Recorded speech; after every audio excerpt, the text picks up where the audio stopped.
Welcome. Welcome. Hi.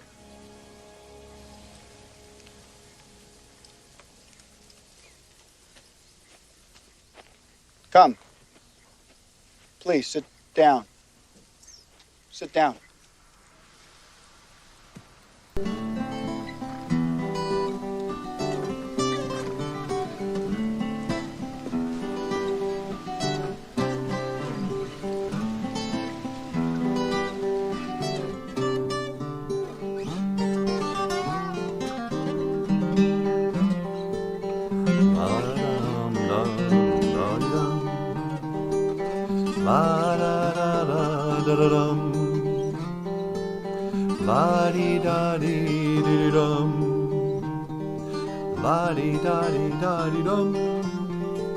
Okay, hey, BOOZHOO.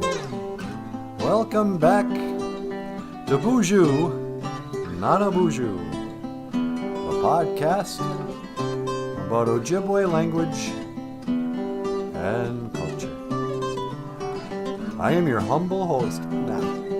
You're not so humble. Yeah, NANABOOZHOO. And with me today, as she often is, BOOZHOO, the lovely and the talented Natasha. Ikadon BOOZHOO, Winnie Mushain. Say hello to these people. BOOZHOO, everybody! Welcome back to the show! How you doing, sweetheart? I'm doing great. How are you? Not too bad. And in this corner, the rock star cartoonist himself, Michael Lyons. Ikadon BOOZHOO, Niji. Say hello to the BOOZHOO crew. Hey, BOOZHOO crew. Welcome back to the show. How you doing, brother? I'm not too bad. How are you? I'm doing great. I can't complain. I got too many things to be grateful for. I'm too grateful to care, to have anxiety. Let's see who's here. Hey, Kaya Thunder. BOOZHOO. BOOZHOO, Kaya's here, sweetie. Hey, let's give her a gold star! Oh yeah, put up a gold star for Kaya Thunder. She's first in class. And then Jessica Waboos. Oh, good. I was afraid maybe you got washed out. I hear New Jersey got hit with a whole bunch of rain. Yeah, they sure did.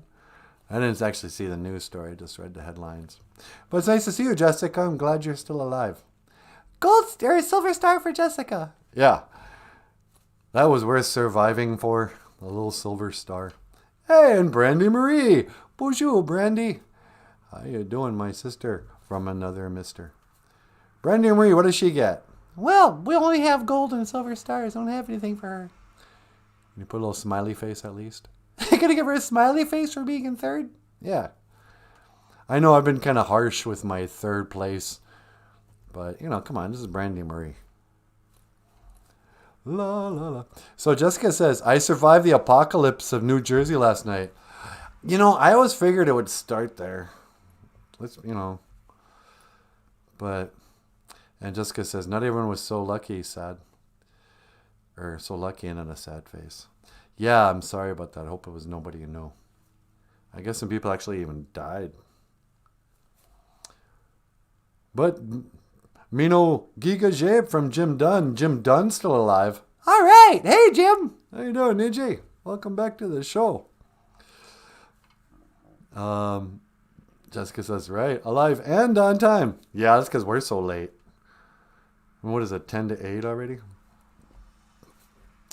We went for a walk this morning instead of preparing for the show. And I always think I can just turn on the laptop and just say BOOZHOO, like it's a live stream. How much prep can we actually have? But then one thing leads to another, and pretty soon it's 45 minutes later, and I go, okay, now we're ready. So today, the day of the word. The word of the day? The word of the day, Ni Win. Gijagud. It is the fourth day. It's Thursday of the apocalypse. I heard this recently about the apocalypse. What'd you hear? Well, number one, that it starts in New Jersey. But apocalypse actually means, I think this is right, unveiling. unveiling. We're starting to see all the lies being exposed. This is a time of a great awakening. People think, oh, apocalypse, that's when the end of the world. Well, kinda. But it's the end of a lot of deceptions. And when the truth, I think eventually it means the end. But we're living in a time when they're seeing behind that curtain, like Dorothy's curtain. Oh, like the Wizard of Oz? Yeah, exactly. You know, people used to believe in the news. They used to believe, oh, let's see what Walter Cronkite has to say. If Walter Cronkite says it, it must be true. And now, they ask the average guy in the street, do you believe everything they say on TV? Like, I don't believe any of it. What about choosy mothers? They tell me that choosy mothers choose Jif. Are you saying that that's some kind of conspiracy? That maybe... Why would they lie? Well, they're trying to sell peanut butter. What? No. They took a survey. 2 out of 3 mothers agree that choosy, and the choosy mothers, they all agree that Jif tastes more like fresh peanuts. No. They just said that so you'd buy their brand. What? Why would they lie? To make money. That's kind of what the whole like moon landing thing is. People just can't believe that somebody would lie. They go, why? It makes no sense. Why would anybody ever lie about anything? It's like, well, bless your heart. But this world is full of liars. I don't know, man. It's the end of the world as we know it. And Jessica feels fine. Yep. Let it burn. That's what I say. It's got to be the end. Apparently, it's already a Pink Floyd video in Australia.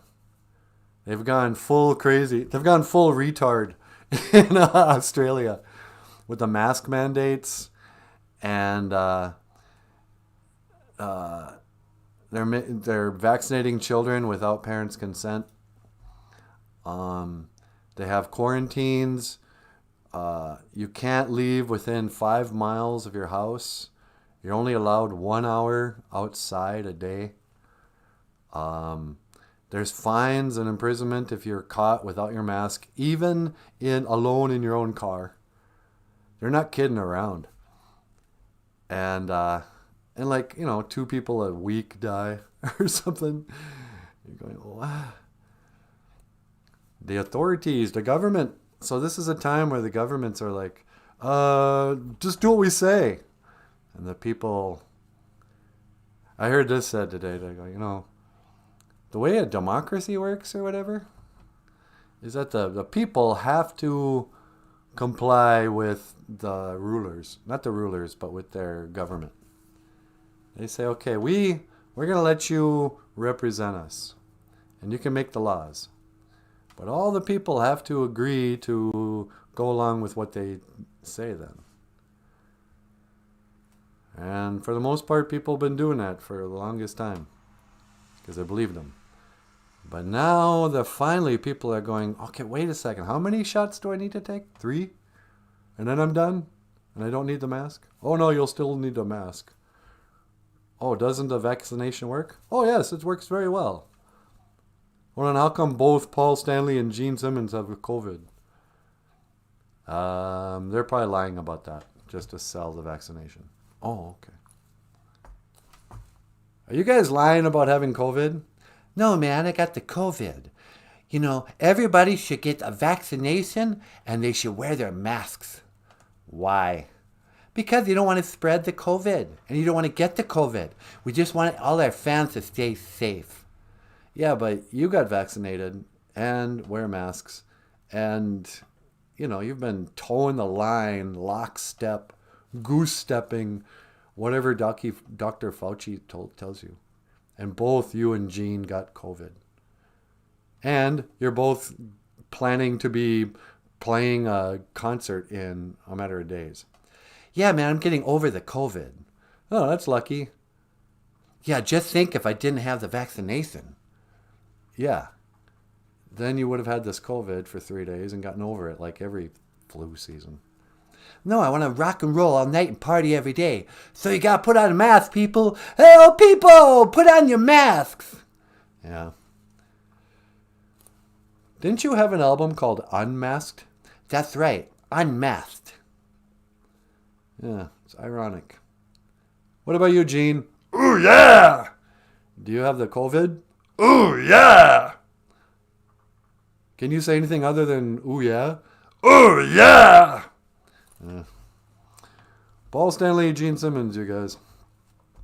They both got the COVID, even though they both were vaccinated. And daily get on that Twitter to remind us to get a vaccination and put on a mask. And to say something kind of crappy to people who don't want to do that.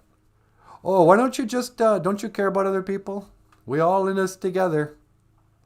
It's like, no, sorry, you guys. That's not my problem to keep you safe. And it didn't work anyway. But I'm just going to go out on a limb right here. Sorry, America.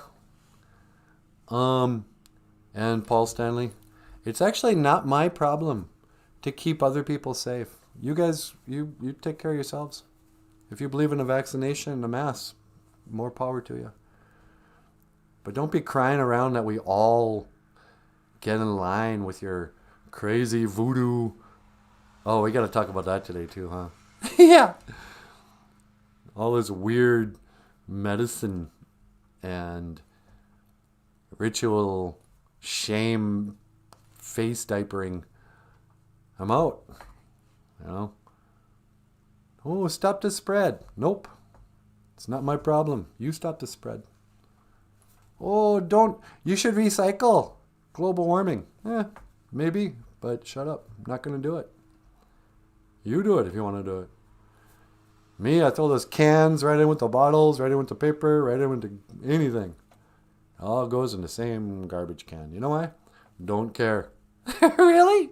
Yep. Remember that old commercial with the Indian crying over the litter? Yeah. That's not me. I'm the opposite. I see beautiful nature with no litter, and that makes me cry. Cry tears of joy? No, I like litter. You know, litter has been marginalized. Nobody wants litter. Oh, they're like, no, not in my neighborhood. Oh, really? Are you a racist against litter? I don't know. It's like people just throw out their litter. They've been cast aside by society. People call it ugly. Oh, it's ugly. It's not safe for our children to have all this litter. Oh, really? Yeah, that's what they used to say about the Jews. And look what happened there. What are you talking about? I have no idea. Niwin. Did I misspell Niwin? Bejig Nij Nisway Niwin. Gija good. Fourth day. Third. Who said there was a typo? Brian Souls. Ladies' Day at the BOOZHOO Crew. Hey, Brian. Well, there's a few sausages in here. Nah. This isn't a sausage fest. It's Ladies' Day. I'm a choosy mother, and I never choose Jif. Teddy bear peanut butter all the way. Teddy bear peanut butter. I don't think we have teddy bear peanut butter out here. If we did, I'd buy that. But Jessica's a choosy mother, and she doesn't choose Jeff. Well, she's statistically in the minority. Oh, that's right. Jessica's a minority.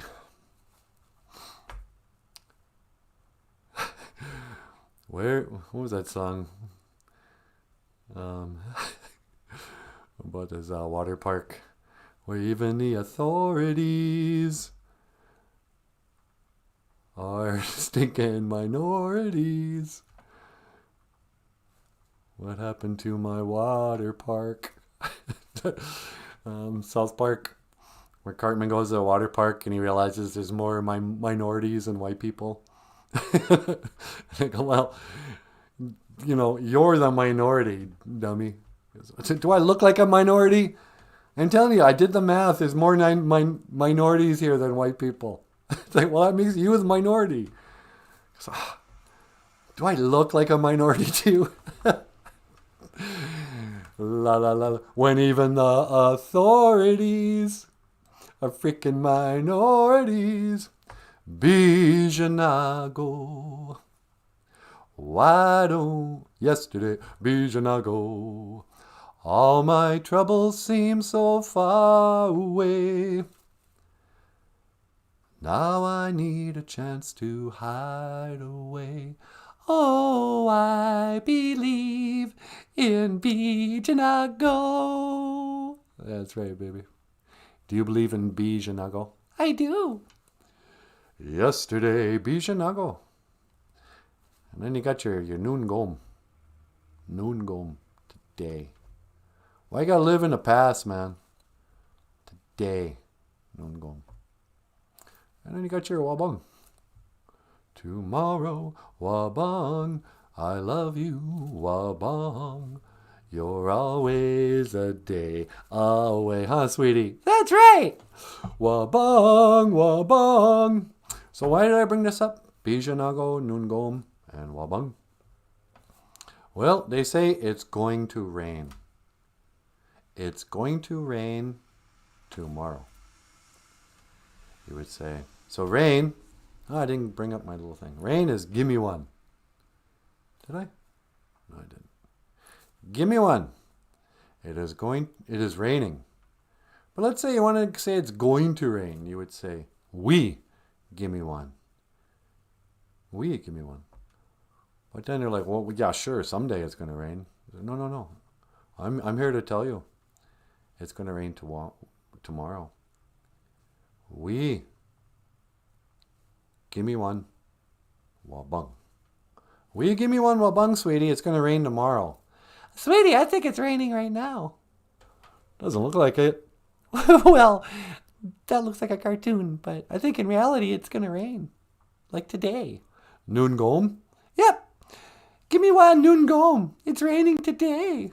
Right now. Noon gom. Give me one noon gom. But let's say you wanted to say, well, it rained yesterday. Gi. You want to say something is in the past tense, you'd say gi. Gi, bijanago. Or gi, give me one. Bijanago. Gi, give me one. It rained yesterday. Did it rain yesterday? I don't know. It might have. I can't remember. I ain't got no memory. Jessica says, yeah, I'll be shop vacuuming my basement while I listen. Oh no, man. Did your basement get flooded out? Yeah, I lost a whole bunch of comic books one time because I was living in a basement apartment and we got flooded out. The big flood when the Red River flooded out. That's a big river between Minnesota and North Dakota. I was living out in Moorhead, Minnesota. But yeah, I got all my comic books wet. I mean, how was I to know that keeping comic books in a cardboard box in the bottom in your closet on the floor would someday ruin all these comic books that weren't being kept in plastic anyway. But I realized when my house flooded out that almost everything I owned I didn't really need. I was like, that's all crap anyway. Oh no, my old ABBA album just got destroyed.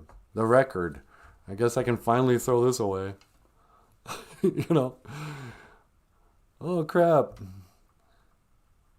My copy of Catcher in the Rye just got ruined. I was going to keep that on a bookshelf for the rest of my life. Throw that out. They say there's an 80-20 law. Like 80% of everything you have you don't even need. Really? Yeah. They say if you want to declutter your life, get rid of 80%. Your clothes, your old stuff in the garage and the attic and the basement. Just throw it out. And don't even recycle. Just throw it away. Burn it up if you have to. Who cares? You know, back in the 80s, back in the days of the grandfathers, some of your kids, let me tell you a story. There was a time when people wanted to live in like minimal apartments. Everything had to be black and white and just sleek, clean, no plants, no clutter. We called it the 80s. You know, they thought that was really cool. Just a sparse white room with maybe a white and black chair. But I've always been kind of a clutter guy, I guess. I got too many toys and stuffed animals, huh? Yeah. Too much crap. Too much crap. Bijanago, yesterday. Are you living in the past? You live in Bijanago. Hey, Grassroots Indians back. Boozhoo, Grassroots. Grassroots is here, sweetie. Hey, Boozhoo! What's he have to say? He says, stay away from the Kool-Aid. Yeah, there's a lot of Kool-Aid being dished out these days. You know?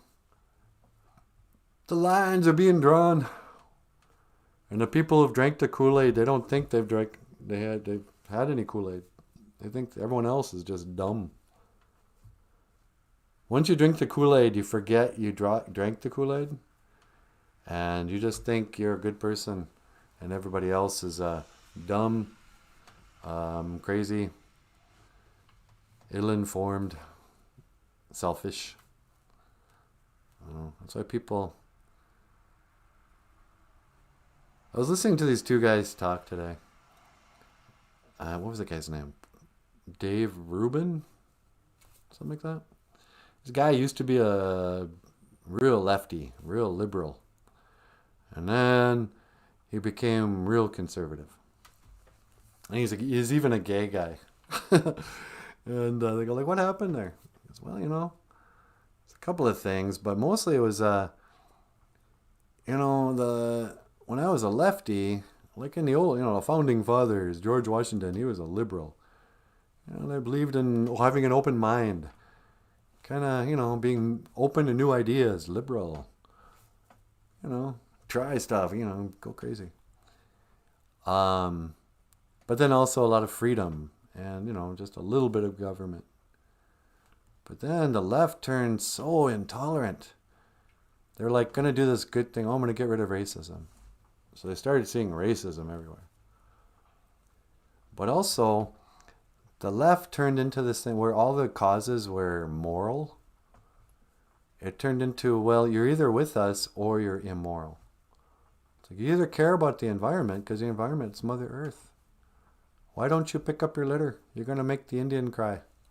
What do you mean you are indifferent to the pipeline debate? Which is why I'm sitting. I honestly have no emotional attachment, fear, resentment, nothing. I'm not going for either side. I can hardly be bothered to pay attention. But I don't tell anybody that.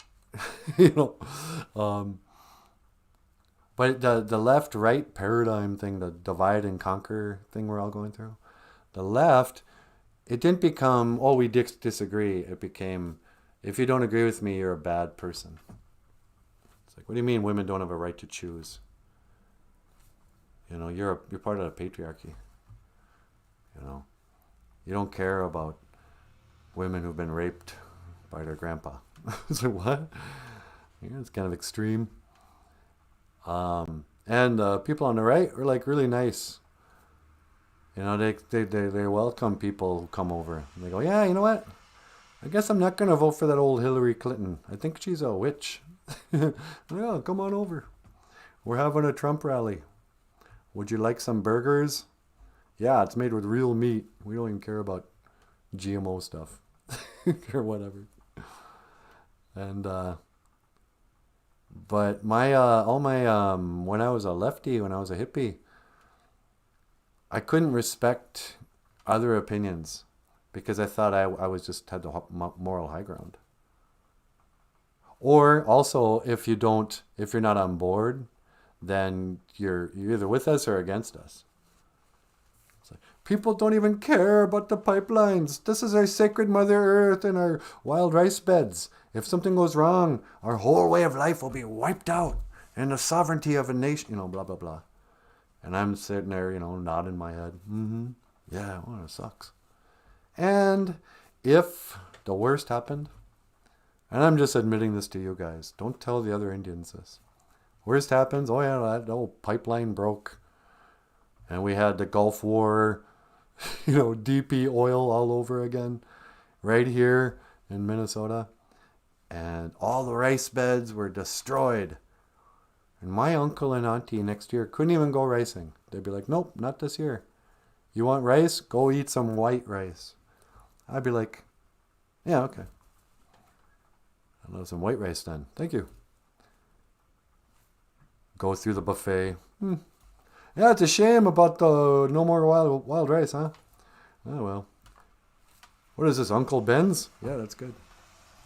Yeah, you know they're racist, don't you? Oh, well. La la la. They canceled Uncle Ben's too, right? Yeah, I think so. I think Uncle Ben got canceled same time that the Land O'Lakes girl did. Yeah. One of those racist, right? Rice is very, very, very political. To the Anishinaabe people, they're like, oh yeah, it's a wild rice. This harvesting of this rice goes back generations. It was probably the reason they invented the canoe. I don't even know. And then Vietnam, I think that was fought over rice beds in Vietnam. I only saw the platoon at one time, so my understanding of Vietnam is kind of sketchy. It had something to do with taking drugs and fighting for paddy rice, I think. But again, I went to public school, so I didn't really learn much about the, back in the 80s, we were still reading textbooks from the 60s. So the Vietnam War wasn't over yet. And, the teacher couldn't tell us much. He was asleep in the back of the room. I saw that guy during the walk this morning. You're kidding. Yeah, he's still alive. Are you afraid to say his name? A little bit. There's no way he's watching your show. He could. He probably has a secret Facebook account and keeps track of the old students. My old social studies teacher was also my football coach. And I saw him walking his dog today. I think he's about 90 now. And that guy used to scare me. He was just abusive to all the kids. Verbally, he had just a terrible temper. He was a football coach and a basketball and everything coach. And he always dressed like Bud Grant. He still does. Khakis, windbreaker, baseball cap. And he was just the angriest.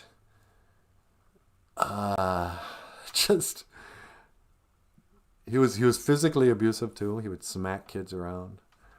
He hit me once, slapped my face so hard I almost knocked me out of my desk in school.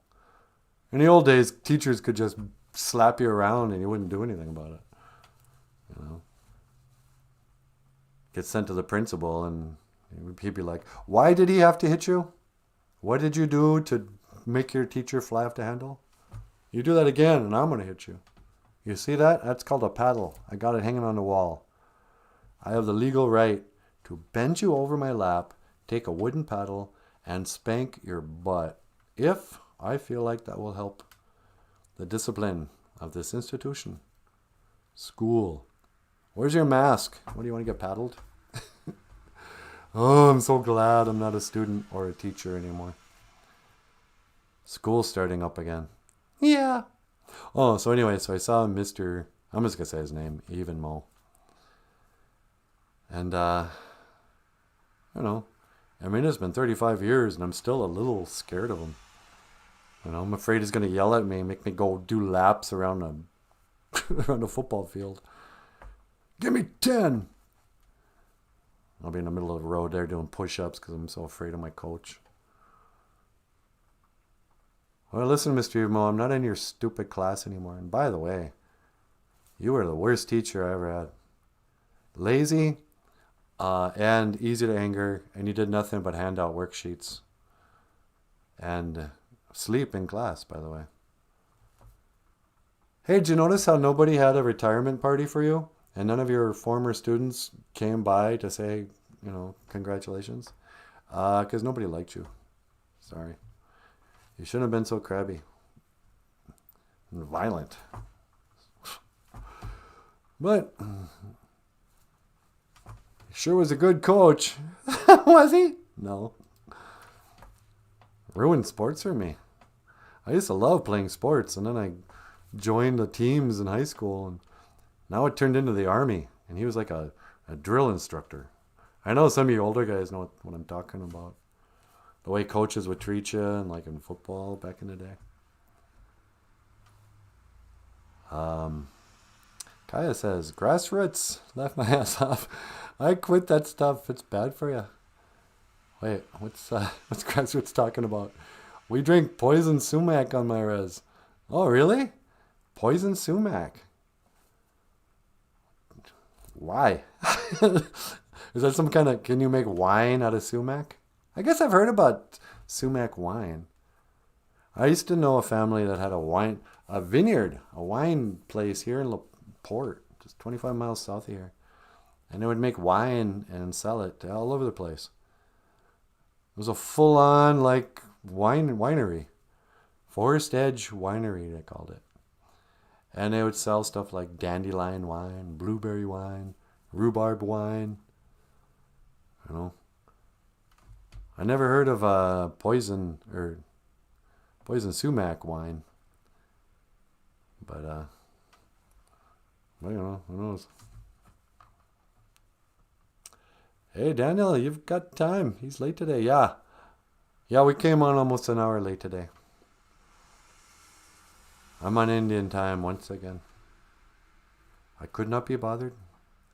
You know, some people, they have that colonized mind. They're living by the schedule of the white man. Oh, in his colonized ways, we must start at 8. And we will work until exactly noon, where we will pause for 30 minutes, no more, no less, to eat the food we brought from home. And then we will go back to work until 4:30, when we will leave for the rest of the day and do no more labor. No, that's not me. I'm much more grassroots Indians than that. I have to go with the inspiration. The spirits, they guide me. Inspiration, man. It's the spirits telling you, hey man, it's time to start the show. It's time to turn on in a traditional way. When you have a live stream YouTube show, you can start 8-ish, 9-ish. That's what the elders used to tell us. I think it was Sitting Bull himself. He says, always remember, never forget that when you have a live stream language and culture podcast, do not be bound by the white man's rules. You must decolonize your mind. We are living in a land in a time where your spirit will get eaten. You must guard your spirit. What are you talking about? I'm just throwing out quotes. John Trudell. Okay. All right. Hey, Gwen's here. Good morning, Gwen. Gwen's here, sweetie. Hey, BOOZHOO, Gwen. What's up, my sister? Yeah, it's nice to see you here. Jim says, I've been daydreaming. Grassroots says, try it. Good stuff. I don't know, man. See, when I was a liberal, I was much more open-minded. I'd be like, yeah, okay, I'll try some of that sumac wine. But then I became a conservative, and my whole mind just closed. I was like, no, that sounds like a new experience. The old ways are the best. I've experienced everything for the first time that I'm ever going to experience.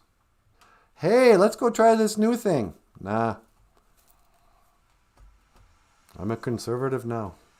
Hey, why don't you open your mind to this new experience? Nope. I will conserve my energy. And I will look to the past. That's another fundamental difference. Liberals think their parents are idiots and think they're smarter than everyone before them. You know, they've got to fix all these injustices. They've got to educate everybody and deprogram their minds. That's what I used to think. You got to undoing racism, you know. you had to, everyone just kind of said, yeah, well, our grandparents, they were in another era and they didn't understand things the way we understand them now, man. My grandpa, he used to use, slang terms for different people's ethnic places of origin. Can you imagine? He actually said the word Jap. What a racist, And then the conservative goes, oh yeah, our ancestors, they were wise. They, every way that we've gone away from their wisdom, we're worse off for it. My grandfather used to always say, family first. Neither a borrower or lender be. Just conservative. No, save your money. Don't be buying stuff. You might need it later. Don't try that thing. It might not be healthy. Come on, man. It's liberal. Try it. It's called oxycodone. It's not even addictive. This great new painkiller. Not even addictive. That's what they used to say. Yeah. And the conservatives are like, oh, forget it. Nope, no pills for me. Come on, man. Grasswood says, haha, it's not wine, Neej. Just an Indian drink. Oh, gross. So you don't even get drunk off it? What's the point? Here, squeeze the juice out of this poison ivy. Why don't I just chew on what's that other stuff? Yeah, poison ivy. Not poison oak or poison sumac. The sumac. Hong Kong Phooey, #1 super guy. What do you think, sweetie? I don't know. Do we have any more Ojibwe words? We might. Oh, what day Bugga Jesus? Yesterday was the first day of September. Of the leaves changing moon. Of the what day Bugga Jesus. And we were talking a little bit about how, for some people, this can be a really depressing time. Oddly, some people find themselves getting really depressed in August. I used to be like this, and my buddies like this. August is a bad month for a lot of people. The hottest month, it's supposed to be like but for some people, they get triggered. They go, oh, I hate August. But for some people, when the cold starts to come in, the leaves start to change. They're like, oh, here we go. I think part of it sometimes, they say, lots of times during the times of seasons changing is when the elders decide to start their journey. You'll notice a lot of your grandparents or whatever, when they pass away, it's usually at a time kind of like September, where it's leaving one season and starting another one. September, May, stuff like that. Or the transition. It's a good time to transition. And so some of our elders, they go, yep, I'm going to transition with the leaves. And so they start their journeys. But people forget that they have all this emotional baggage associated with beautiful summer days. When they were a kid, it was all about swimming and, going to summer camp. But when they got older, it was all about going to funerals and hearing the news. Like I'll never forget my grandmother's funeral and the morning she died. Just the most beautiful days I've, not a cloud in the sky, perfect weather, a light breeze. Later that afternoon, a gust of wind would come up so great that it took down this great big tree right next to my grandma's house. And it blew out all the screens. I don't know what that was. And then it went away. A quick, brief windstorm. And maybe it rained and stuff, I don't know. But they had this crazy, 10-minute storm that knocked over a tree, blew in all the windows in her house the day that she died. But, so I always remember that. Saturday was going to be the 5-year anniversary of my cat, Princess, passing away. This time of year, you know, it would have been today that I finally went, uh-oh, I think Princess is dying. And it took 3 days for her to die. And I know people are, why come you didn't take her to the, whatever. I don't know what it's called, the animal doctor, the vet. It's like, well, my cat was 18 years old. And she hated getting put into that box or that cage. And she hated car rides. She would just freak out the whole time. And so as she started to slow down and I figured her time was near, I didn't want to make her last memories fighting me and me shoving her into a box and then, you know, taking her out and bringing her to this terrible place and then having them put her down with a shot. I thought it'd be more humane to let her die slowly. So for 3 days, I just followed my cat around, did nothing but lied with her, tried to get her to eat food and drink water. You know, she kept on she'd walk a few steps and just lie down. Just not sleep, just lie and wait. Kept on trying to avoid me.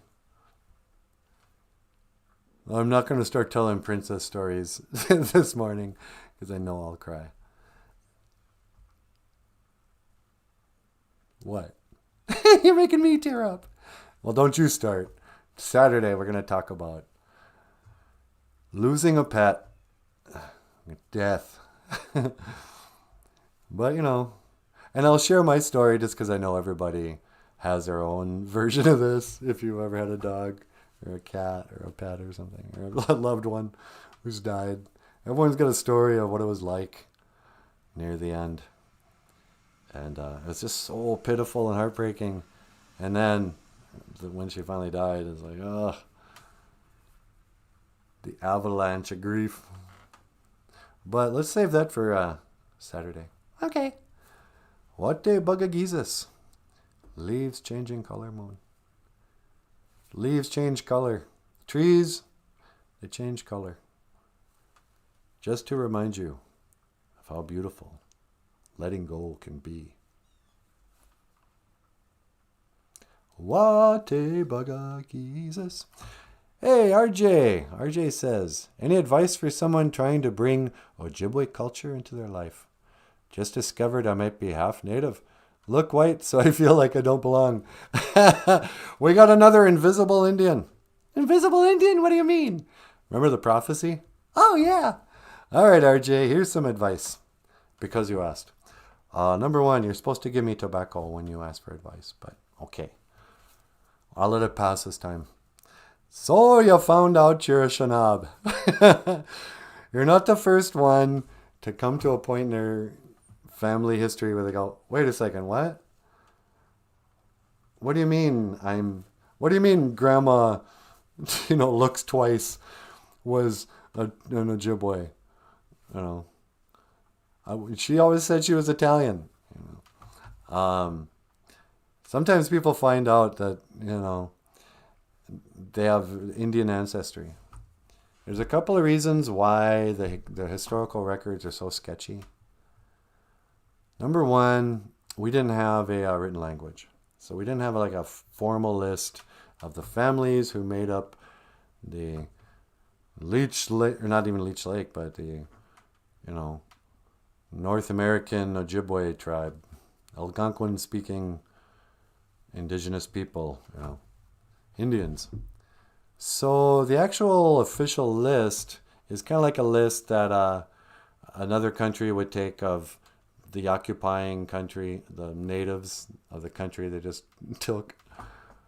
So they came up with tribal roles and their family names, and they would write down how much Indian blood each member had. Now, in the old days, at first it was really easy. They went, okay, what are you, an Indian? Okay. Are both your parents Indians? Okay, good. And then somebody would say, oh, my mom's white. Okay, you're half Indian. And then your kids, they marry, and on and on. But then there was certain rights you couldn't have unless you were part white. Because original reservations were like wildlife refuges. They were like zoos. We weren't supposed to leave. Oh, we're a sovereign nation, so proud of that. Meaning we were second-class citizens. We're a nation of kind of non-Americans. So eventually a lot of people's ancestors started saying, because you can't prove it, oh yeah, I'm half white. And then there's the boarding school era. Then good chance one of your, or maybe both of your, some ancestor went to boarding school. And they had their whole childhood, their education was indoctrination. And it made them feel embarrassed to be Native American. And these kids, they graduated and they spoke fluent English and had all these skills and went off and assimilated into the culture. I mean, a lot of them went back to the res, but a lot of Indian people just started families in cities and whatever. Married white people and just never talked about being Indian again. They had a new name, new religion, new everything. They weren't involved with their ancestors, with their grandparents or the community. They just moved away. Indian relocation too. A lot of Indian people found themselves in like Chicago or Minneapolis. So they would lose touch with their Indian relatives. Then it just takes a couple of generations and sure enough, people forget. That happens in every group. They go, what? We're Irish? Oh, I didn't know that. No wonder I love the Irish beer so much. But Indian people, we have this too. So, all of this was prophesized. Back in the days of the grandfathers. I don't know who said it. Probably Sitting Bull. Probably one of these famous Dakota Indians. He said, there's going to come a time. No, you know what? I think it might have been Black Elk Speaks. I think this is in the book Black Elk Speaks. But they said it's going to be 7 generations. The fall of the Indian man. When white people came, they said we're going to have 7 generations of hard times. And during this period, we will lose our vision. And we will lose our ability to speak. We'll lose our hearing. And we'll become invisible. And people are like, what? You mean we're going to die? I'm like, no. Listen to what I'm saying. We'll lose our vision. Meaning, we're not all going to be blind, but we're going to lose like our ability to know how to live in a world. Our vision, our walk with the Creator, our ability to picture something in our minds and then make it happen. Being creative. I have a vision. I'm going to start a family. I'm going to have a farm. I'm going to have a sports car. Whatever it is. I'm going to be a rock star. Vision, And sure enough, what happens? Just a couple generations later, and it's really hard to find a Native American role model. People go, oh, what a racist country. Where are all the Indian actors and musicians and business owners and politicians and sports car drivers? Bunch of racists keeping the Indian man down. Well, it's kind of our own fault too. Started getting something for nothing. Hey, man. Socialism. Black people didn't have so much free stuff from the government. So they had to invent rock and roll. They had to go out there and dominate every sport. They had vision. They had dreams. Martin Luther King, he had a dream. He had a vision. They're going to change the world, So Martin Luther King, or Sitting Bull, Black Elk said, yeah, we're going to lose that ability. We're not going to have any ability to make plans. Lose our vision. And then going to lose our hearing. We don't understand what's going on. We don't hear Gitche Manado. you know. Oh, and we also don't have visions. When was the last time you had a dream where an ancestor came to you, told you to do something? You know, that stuff happens once in a while. But for a lot of modern Indians, they're like, no, I've never heard a voice from the woods. You know, I've never been inspired by the Creator. I've never heard,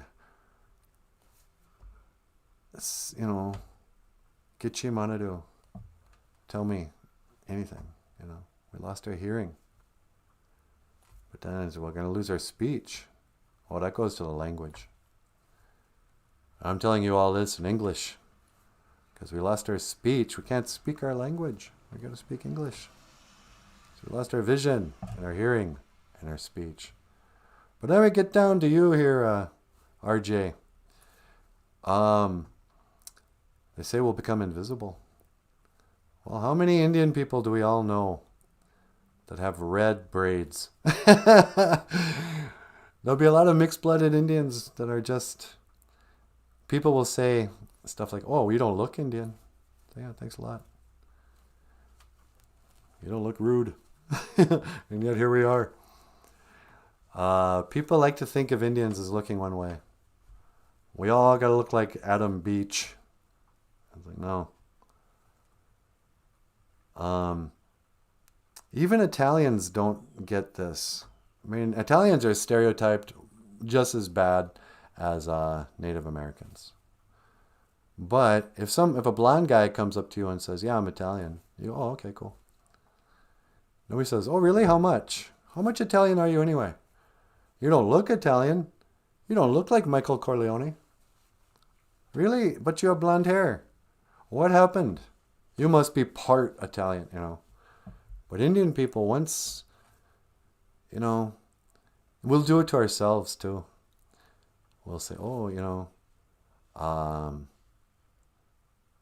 even in my family, you know, I'm darker than like my sister. I have a sister who's really fair-skinned. You know, we look alike, except our skin tones. Well, in my family, I get, you know, treated like an Indian, and my sister gets treated like a white person. And the rest of the world certainly does that too. If you don't have long hair and brown skin, people are going to assume you're not really an Indian. And this is something that mixed bloods hate. The term for what you are, RJ, is a Wisakode Winani. Wisakode Winani. You're a person of mixed ancestry. And every person of color knows this, that mixed people, mixed bloods, can look like anything. There are black people with red-haired grandparents and freckles. You know, who's that famous actor with all the freckles? The black guy? Oh yeah, he narrates everything. Yeah, that guy. You know, Shawshank Redemption. Well, he's got freckles. I mean, he's obviously a black guy, but when you're mixed, you know, your skin tone will come out anything. Your hair color, anything, you know.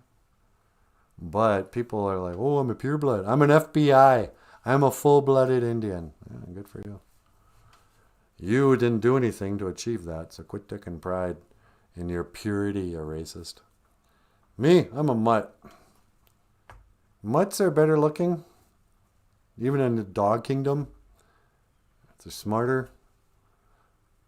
You know, look at the royal family. Those guys are purebloods. Ugh, a bunch of snaggletooth, you know, hillbillies. But, and actually I don't hear many Indian people bragging about being full-bloods. But mixed-blooded people hate, the one thing that they're most afraid of is that a white person is going to say, oh, what are you, a wannabe? Are you from the wannabe tribe? Mixed-blooded people hate New Agers because they know that they can be confused for a New Ager really easily. It's like, oh, I'm going to go on a sweat and go learn my language. And it's some blonde dude going back to the res. And you're like, oh, okay, yeah. What did you read? Black Elk Speaks in your freshman English class, and now you want to play dances with wolves. But, so, that's my final word about that. My advice, here's my advice actually. Be careful of what you think people are thinking. Most of the time, we do it to ourselves. We go, oh, I'm a terrible Indian. I don't know my language. I don't even look like an Indian. I can't hunt. I'm a bad fisherman. Because we're kind of internalizing this stereotype. Oh, I got to be a certain kind of Indian. Why can't I be like Squanto? It's like, well, dude.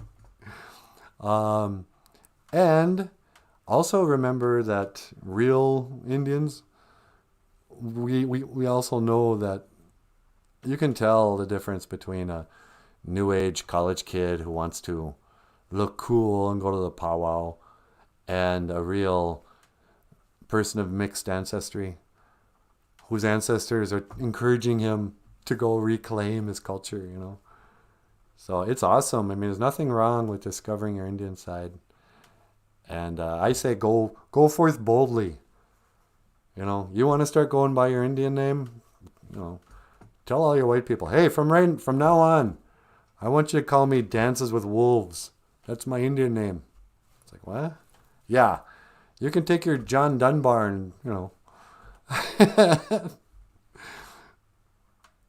Because then it also begs the question, speaking of Dances with Wolves, what is an Indian? Is it your ancestry? Is it your blood? Or is it like being like John Dunbar in Dances with Wolves? Did that guy actually become a real Indian? If you walk away from your culture like John Dunbar did, you grow your hair out, you fall in love with an Indian woman, and you learn their language, which becomes your language, and you take on the values of the Dakota people, and you kill a buffalo, and then, you decide to have children with an Indian person and raise them in an Indian cultural home, then how are you not an Indian? There's more to being Indian than just your race or your lineage, your bloodline. That's what a colonized mind will have you think too. That's what vampires and royalty think. Oh, we are from the bloodline of the Illuminati. So yeah, your group is your culture. That's why I teach about language and culture, and I don't teach about language and genetics. I don't know anything about genetics. Don't know much about genetics. Don't know much about, frankly, culture and history either, but I do my best. Yeah, you do. What do you think, sweetie? You want to get up there? I would love to get up there. Do you want to play a song first? Sure. How about... All right, here's a song. This is Will I Ever See You Again? And this is another song that we recorded with the band Ishi. And I heard it once. People would ask us, oh, what does Ishi mean? Because we spelled it with two I's. I-S-H-I-I. Oh, is that an Ojibwe word? It's like, yeah, kind of. But, it's the word Ishi. Oh, that's gross. Ishi. Icky. Ish. Now, my elders have taught me back in the days of the grandfathers. Some people say that Ojibways invented the word ish. They say that, words like moccasin and moose, these are Indian words that got picked up in the English language. But nobody knows where the term ish, when you go, oh, gross. Yeah. Or two-ish. Five-ish. BOOZHOO NANABOOZHOO starts at, 8 o'clock-ish. And then, eventually that became, oh, that's Ishi. Don't do that. Don't touch that. It's Ishi. And some of you say to a baby, you don't want that. That's Ishi. So we named our band Ishi kind of like that. But then an elder Ojibwe speaker, friend of mine, Benny Tontz, he told me once, he goes, the Ojibwe way, you're learning these words, Dawaiigan, drum. But back in the days of the grandfathers, you wouldn't just say, this is ni Dawaiigan, this is my drum. You'd say, this is ni Dawaiiganish. This is my old drum. It's just a drum. Yeah, you never wanted to brag about your belongings. You wouldn't say, oh, here's my really cool drum. Check out my drum, you guys. Oh, isn't it a fantastic drum? You wouldn't do that. You would say, this is just my old drum. Nothing special. Yeah, I made it. Yeah, it's a deer hide. Yeah, carved a body out of a tree. Listen, got a great sound, But it's just an old drum, Because in the Anishinaabe culture, you don't want to brag. You must stay humble. Humility. The Bedane dizzy win. That's what that means, He goes, we don't. It doesn't mean we don't try, but we gotta stay humble. So that's another way we went invisible, by the way. When I was talking about how hard it is to find a Native American role model. And you go, oh yeah, this racist country keeping Indians out. Well, we need to reclaim our vision. And we need to be humble, but not so humble that we don't ever want to sing in public or we don't dare share our gifts. There's a lot of great musicians and artists. And I'm not going to say a lot of great athletes because we also have an epidemic of obesity and skinny legs. But, especially in the past, again, our ancestors, even in the 1970s, Cass Lake had so many artists and musicians. But sometimes when you lose your vision and you lose your culture and you lose your identity as an Indian person, you lose your dreams and your vision. And so people stop trying. They stop believing in, in the possibility, remember that scene in Rocky? Which one? Where the guy goes, do you believe America is a land of opportunity? Oh, yeah. And Rocky goes, yeah. Well, Indian people, we've forgotten, we've given up this idea that America is a land of opportunity. And so there's not enough people out there really going for it, doing something on their own. Everybody wants, I'm going to go apply for a grant and then the government can help me do something. It's like, yeah, just go for it. You go to Hollywood. You start your own business. Don't wait for the government to say, yeah, okay, you can start a casino. Just do a thing. Okay, I'm rambling now, sweetie. Oh, I was talking about Ishi. Oh, yeah, that's right. So Ishi is all just about, Doeganish. Yeah, that's a great. So the band was called Ishi. Oh, that's Ishi. Don't even touch that. And we did a song called Will I Ever See You Again? And I think this song is about, did you ever have I had a buddy once. He had a really serious girlfriend. They were going to get married. And then he backed out. And he goes, it was really hard. I didn't know if I wanted to break up with her or not. But I always felt like marriage was written in stone. In spite of all the divorces and stuff, I didn't want to get married because I thought, that's a lifelong commitment. I can't do that. Because what I didn't realize was that breaking up is also a lifelong commitment. Because she moved on, found another man, got married. And he was like, oh, wait. You can choose not to decide, but you have still made a choice. So saith Rush. You can choose a ready guide in some celestial voice. If you choose not to decide, you still have made a choice. Oh, what? Ladies and gentlemen, Natasha. But so, will I ever see you again? It's kind of about you break up with somebody and then you wonder if you'll ever see him again. And up next, the lovely and talented Natasha. Miigwech, Biz, and Dawayeg. Thank you for listening.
Really good harmonica. Get out of here. Not really.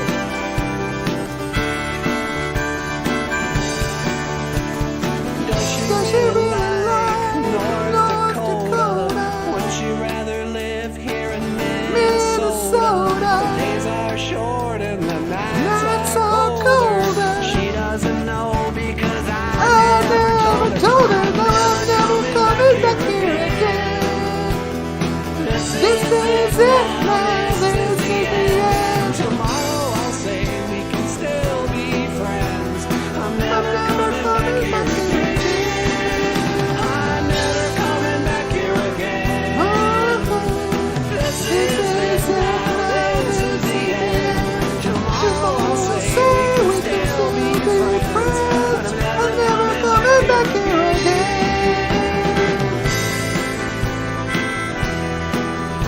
This song is not about,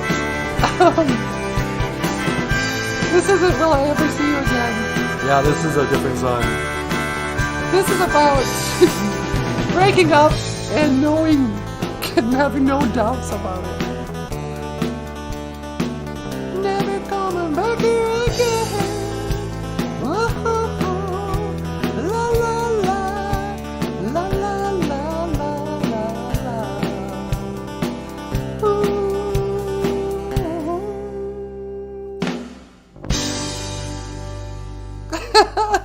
Ooh. Just cool. And there's Anna Mosh, the backup singer. Yeah, I totally thought that was Will I Ever See You Again. Yeah, it's a totally different song. So what was this song about? That song is about breaking up with a certain person and knowing I was never going to go back to their house. And I think I told on the story on the show before, but I went down to break up with this girl, and I didn't do it. And on my way back, I said to myself, well, I don't know what's going to happen, but I'm never coming back here again. Oh, I'm never coming back here again.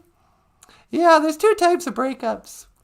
There's the ones where you like don't want to hurt their feelings. You're like, oh, we had some good times, and I really care about this person. I don't want to hurt their feelings. And then there's the kind of breakup where you can't wait.